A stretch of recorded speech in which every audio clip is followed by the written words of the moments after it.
Steve was such a listener, and we just started talking through what we were looking for, and we realized we did know what we wanted just by talking through it together and telling him what we wanted.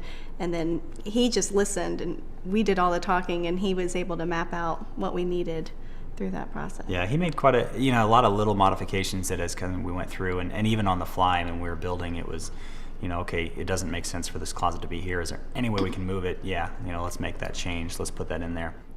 I think Steve did a good job on listening to the both of us. He was very flexible, and he understood when we were both speaking and sometimes even arguing together. He would kind of figure out a median place for the both of us and come to terms to find the colors and the design that would work for both of our lives. Yeah. But I would say we were pretty agreeable, but sometimes we needed Steve to be our intermediary. Our mediator. Yeah. Right. When we first started building, we had kind of a set amount in mind, and I think that Steve was really good with kind of going back and forth and really just making sure we knew what we were getting and what we were paying for. And I mean, there were certain things that we said, okay, we would like to have this, and we knew it was going to add cost. And he was always very good at communicating that and understanding that, okay, if we want to cut cost here, let's knock this off and we can change that. If we want to add cost here, if we want to upgrade of any type, I mean, you could add that too. There's so many little things that we didn't realize when you're building a house that, there's so many decisions to make and so many little things that make your house unique. Mm-hmm. Whereas I guess, most of the other people we've known that have built houses, it's pick this house and this design and that's what you get.